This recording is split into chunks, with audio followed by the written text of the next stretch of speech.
Hello friends, आपका हमारे channel मेधा academy में हार्दिक स्वागत है। आज हम आपके सामने हिंदी सब्जेक्ट से रिलेटेड राजन सीरीज़ में अति लघु प्रश्नों के पार्ट थर्ड को डिस्कस करेंगे, जो यूपी डीएलएड के सेकंड सेमेस्टर से रिलेटेड है। इससे प्रीवियस वीडियो में हमने राजन सीरीज़ के अति लघु प्रश्नों के पार्ट 2 को डिस्कस किया था। अगर आप उसे देखना चाहते हैं तो प्लेलिस्ट में लिंक से जाकर प्रीवियस वीडियो को देख सकते हैं। हमने आपको पवन सीरीज़ के भी बहुविकल्पीय प्रश्नों को प्रोवाइड करा दिया। अगर आप उसे देखना चाहते हैं तो प्लेलिस्ट में लिंक से जाकर देख सकते हैं। तो आइए स्टार्ट करते हैं पार्ट 3, क्वेश्चन नंबर 35। बालकों को कहानी पसंद होने का क्या कारण है? कहानी जो होती है वो गद्य की सबसे महत्वपूर्ण विधा मानी जाती है, वरना गद्य में उसका सबसे ज़्यादा महत्व होता है। कहानियों में बच्चों को इंटरेस्ट रहता है, उनका मनोरंजन होता है, क्योंकि कहानियों में घटनाओं का जो सजीव चित्रण किया जाता है। अगर कोई भी हमें कहानी सुनानी है तो बच्चे, जैसे जानवरों से रिलेटेड कोई भी बच्चों को हम कहानी सुना रहे हैं तो बच्चे उसमें रुचि लेने लगते हैं और उनकी जिज्ञासा उत्पन्न हो जाती है और वो अनेक प्रकार के प्रश्न भी पूछने लगते हैं कि इसमें कैसे हुआ, ये कैसे होगा। तो कहानी बच्चों को इसलिए पसंद आती है क्योंकि उसमें घटनाओं का सजीव चित्रण होता है। नेक्स्ट देखते हैं क्वेश्चन नंबर 36। कहानीकार का प्रमुख कौशल क्या होना चाहिए? जो भी कहानी कह रहा है या सुना रहा है, जब तक उसमें कहानी जो सुन रहा है उसमें कौतूहल और जिज्ञासा नहीं रहेगी तब तक कहानी सुनाना बेकार है। इसलिए कहानी में कौतूहल और जिज्ञासा बनाए रखना कहानीकार का प्रमुख कौशल होता है। क्या कौशल होता है? कौतूहल और जिज्ञासा बनाए रखना कहानीकार का प्रमुख कौशल होता है। अब नेक्स्ट है क्वेश्चन नंबर 37। कहानी का महत्व बताइए। कहानी से क्या फायदे हैं उसके बारे में बताना है। सबसे पहला नंबर 1 है, कहानी से ज्ञान में वृद्धि होती है। अब हम बच्चों को कहानी सिखाते हैं तो उसमें मोरल वैल्यू मतलब नैतिक शिक्षा बताते हैं कि इस कहानी से क्या शिक्षा मिली, तो इससे बच्चों के ज्ञान में भी वृद्धि होती है। सेकंड, बालक की कल्पना शक्ति का विकास होता है। कोई भी हम कहानी सुनाते हैं तो बच्चे कल्पनाओं में खो जाते हैं, इससे उनकी कल्पना शक्ति भी विकसित होती है। नंबर 3, बालकों का सर्वांगीण विकास होता है। कहानी के माध्यम से भी हम बच्चों का सर्वांगीण विकास कर सकते हैं। उन्हें अनेक प्रकार की कहानी सुनाकर, उन्हें नैतिक शिक्षा बताकर उससे हम उनका पूरा संपूर्ण विकास कर सकते हैं। नेक्स्ट है पॉइंट 4, कहानी मनोरंजन का भी एक अच्छा साधन है। अगर बच्चे बोर हो रहे हैं, क्लास में रुचि नहीं ले रहे हैं, तो हम कहानी के माध्यम से अगर किसी भी पाठ को पढ़ाएंगे तो बच्चे आसानी से समझ लेते हैं और कक्षा में रुचि भी लेने लगते हैं। नेक्स्ट देखते हैं क्वेश्चन नंबर 38। लोक कथा से क्या लाभ होता है? जो लोक कथाएं होती हैं वो हमारी प्राचीन संस्कृति पर आधारित होती हैं। तो इससे बच्चों को क्या होता है, हमारी संस्कृति कैसी थी उसके बारे में उन्हें जानकारी मिलती है और शिक्षा पर भावनाएं भी उत्पन्न की जा सकती हैं। लोक कथा के माध्यम से बच्चों के मस्तिष्क में धार्मिक एवं शिक्षा पर भावनाएं उत्पन्न की जा सकती हैं। कैसी भावना उत्पन्न होती हैं? धार्मिक और शिक्षा पर। मतलब जो लोक कथाएं होती हैं वो धर्म से रिलेटेड होती हैं या हमारी शिक्षा पर होती हैं। तो ये दोनों चीज़ें हम लोक कथाओं से बच्चों को लोक कथाओं के माध्यम से सिखा सकते हैं। शिक्षाप्रद और धार्मिक भावना उनमें उत्पन्न कर सकते हैं। नेक्स्ट देखते हैं प्रश्न नंबर 39। वाचन कितने प्रकार का होता है?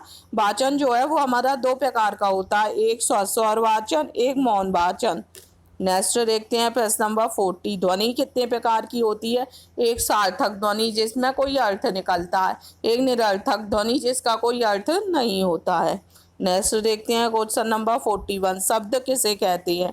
अपने भावों को दूसरे तक प्रसारित करने हेतु जिन ध्वनि प्रतीकों का हम उपयोग करना पड़ता है उन ध्वनियों के मेल को शब्द कहते हैं। कहने का तात्पर्य है हम अपने जो भी हमारे मन के भाव होते हैं वो हम दूसरों पर पहुंचाने के लिए जिस ध्वनि या संकेतों का प्रयोग करते हैं उन ध्वनि संकेतों के मेल को ही हम शब्द कहते हैं।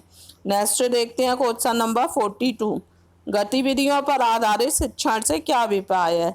शिक्षण काल में वही विधि उपयोगी मानी जाती है जिसमें शिक्षण एवं छात्र दोनों ही क्रियाशील हैं। जैसे कि हमें कोई भी टॉपिक समझाना है, जैसे पानी के ऊपर हमें बताना है कि पानी कैसे बचाना चाहिए, तो अगर हम उसको चार्ट द्वारा या मॉडल द्वारा या पानी की कोई भी पिक्चर ड्रॉ करके दिखा सकते हैं बच्चों को, तो उससे बच्चे क्रियाशील रहेंगे और ये हमारा जो शिक्षण होगा ये गतिविधि पर आधारित होगा। तो बच्चे उसमें और भी अधिक रुचि लेंगे। तो गतिविधि पर जो आधारित शिक्षण होता है वो इसीलिए उपयोगी माना गया है क्योंकि उनमें छात्र क्रियाशील रहते हैं। इनमें शिक्षण एवं छात्र दोनों ही क्रियाशील रहते हैं, मतलब जो टीचर पढ़ा रहा है वो भी अच्छे से बच्चों को समझ आएगा और छात्र भी उसमें रुचि लेंगे। नेक्स्ट देखते हैं क्वेश्चन नंबर 43। विद्यार्थियों की गतिविधियों का मूल्यांकन किस प्रकार किया जा सकता है?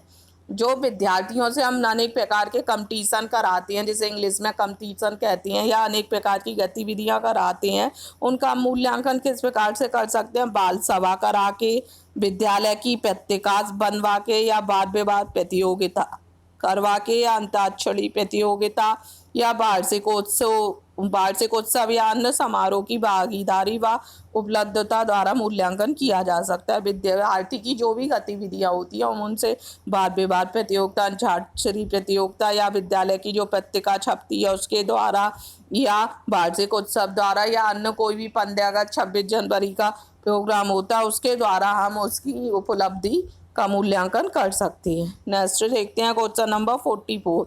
गद्य का अर्थ लिखिए। जिस रचना में छंद एवं शास्त्र के गण एवं मात्राओं के बंधन नहीं होते वो गद्य कहलाता है। जो गद्य होता है उनमें ना छंद होते हैं, ना शास्त्र के गण एवं मात्राओं के बंधन नहीं होते, ये सब हमारा पद्य में होता है। गद्य में शास्त्र, छंद और शास्त्र के गण एवं मात्राओं के बंधन नहीं होते, वे हमारा गद्य कहलाती हैं। नेक्स्ट देखते हैं क्वेश्चन नंबर 45। सूक्ष्म पाठ के उद्देश्य बताने हैं, क्या है? तो इसके निम्नलिखित उद्देश्य हो सकते हैं। सबसे पहला है वाक्य की रचना में व्याकरण के ज्ञान का पूर्ण उपयोग। जो भी हम पाठ करा रहे हैं उसमें जो भी वाक्यों की रचना की गई है उनमें व्याकरण के ज्ञान का हमें पूर्ण उपयोग किया जाना चाहिए, और शब्द ज्ञान को उसमें वृद्धि होनी चाहिए, और मुहावरों, लोककृतियों, सूक्तियों आदि का ज्ञान होना चाहिए। तीनों बातें होनी चाहिए।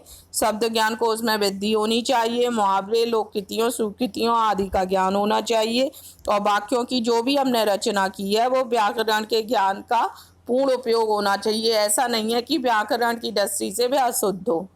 नेक्स्ट देखते हैं क्वेश्चन नंबर 46।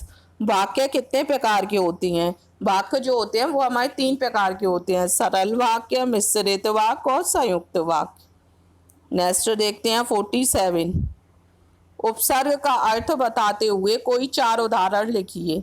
शब्दांश या कोई अक्षर किसी शब्द के आरंभ में जोड़कर उसके अर्थ को परिवर्तित कर दे या अर्थ में विशेषता ला दे, उसे उपसर्ग कहते हैं। उपसर्ग जो होते हैं वो शब्द के प्रारंभ में लगते हैं और उन्हें लगने के बाद शब्द का अर्थ परिवर्तित हो जाता है या उसमें कोई विशेषता आ जाती है, उसे हम उपसर्ग कहते हैं। जैसे एग्जाम्पल द्वारा देखिए, मर में अगर हम आ उपसर्ग लगा दिया तो ये हमारा अमर हो गया। ऐसे नैतिक में आ लगा दिया तो अनैतिक हो गया। ऐसे कमड़ में अति लगा दिया तो ये अति कमड़ हो गया। आलय में न्याय लगा दिया तो न्यायालय हो गया। इस प्रकार से जो उपसर्ग होते हैं वो शब्द के प्रारंभ में लगते हैं। नेक्स्ट देखते हैं प्रश्न नंबर 48। प्रत्यय का अर्थ उदाहरण सहित बताइए। प्रत्यय के अंतर्गत किसी शब्द के अंत में कोई अक्षर या शब्दांश लग जाने से उसका अर्थ परिवर्तित हो जाता है, उसे प्रत्यय कहते हैं। जैसे कहने का तात्पर्य ये है, प्रत्यय जो लगते हैं वो शब्द के अंत में लगते हैं और उन्हें लगने के बाद उस शब्दांश जो भी लगता है, कोई भी अक्षर हम जोड़ते हैं, उन्हें लगने के बाद उसका अर्थ परिवर्तित हो जाता है। उपसर्ग तो आगे लगते हैं और प्रत्यय हमारे जो होते हैं वो शब्द के पीछे लगते हैं। जैसे एक एग्जाम्पल द्वारा देखिए, कड़वा है, इसमें हट लगा दिया तो हमारा क्या हो जाएगा? कड़वाहट। नेक्स्ट देखते हैं प्रश्न नंबर 49। समासिक पद किसे कहते हैं? 2 या 2 से अधिक शब्दों के परस्पर मेल से एक शब्द बनता है, उसे समास कहती है। समास में क्या होता है? जो 2 या 2 से अधिक शब्दों के परस्पर मिलने से जो एक शब्द बनता है वो हमारा समास कहलाता है। जैसे देखिए, चाय नाश्ता, रोजी रोटी, पढ़ाई लिखाई, ये सब हमारे क्या है? समास हैं। नेक्स्ट देखते हैं, हिंदी में समास के कितने प्रकार होते हैं? हिंदी में समास के यहाँ 4 बताए गए हैं, वैसे समास के 6 प्रकार होते हैं। अव्ययीभाव, तत्पुरुष समास, द्वंद्व समास, बहुव्रीहि समास, कर्मधारय समास और द्विगु समास। हिंदी में समास के 6 प्रकार बताए गए हैं, लेकिन इसमें 4 दे रखे हैं।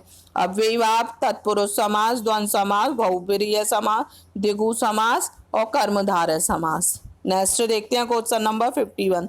संज्ञा का अर्थ एवं भेद बताइए। इनमें संज्ञा का अर्थ बताना है।